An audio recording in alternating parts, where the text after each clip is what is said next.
Hello and welcome to a video where I will tell you everything you need to know about the upcoming Tier 8 Australian medium premium tank taking place in the British nation, the Centurion 5/1 RAAC, that is available in the premium shop on the EU cluster at the time of recording at around €27. This vehicle follows the recipe that created the KB2 Ragnarok, which means taking an existing standard tank, giving it a new facelift and selling it as a premium vehicle. Even though this tank is noticeably better than its standard counterpart, the Centurion 1. The gun is a standard British one, slightly worse than average 230 alpha with great penetration of 226mm on its standard round and 258mm on the more costly APCR round, which is more than enough.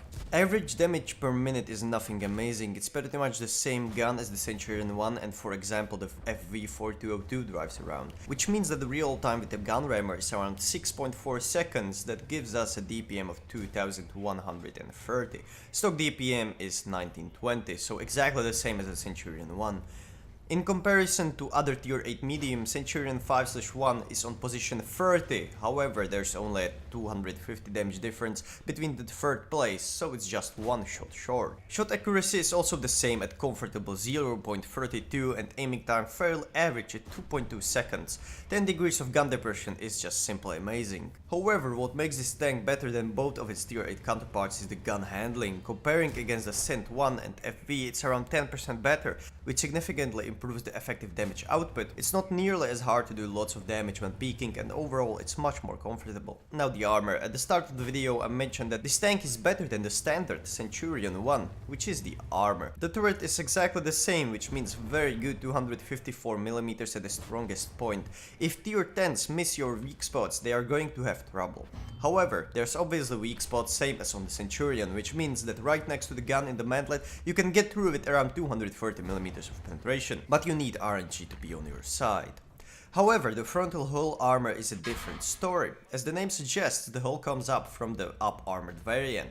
Due to the added plate on the frontal upper glacis, we now have 120mm instead of the 76 at a very steep angle.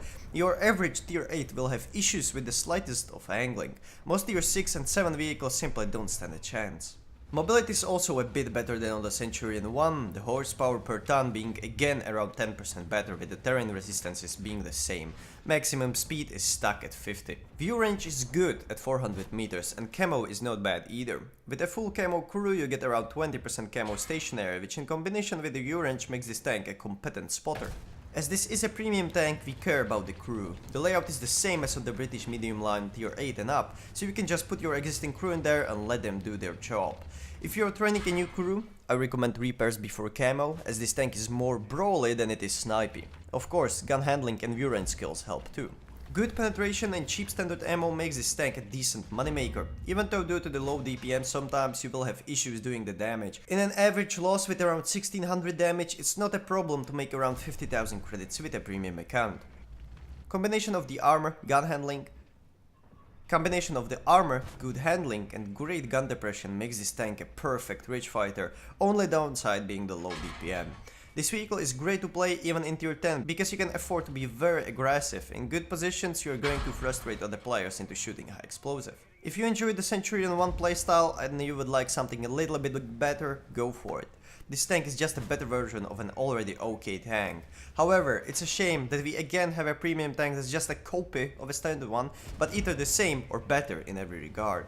And that's about it for today. Big thanks to Wargaming for giving me this vehicle to review. If you enjoyed watching, feel free to like the video, subscribe for more, or even leave a comment below. Thanks for watching and have a good day.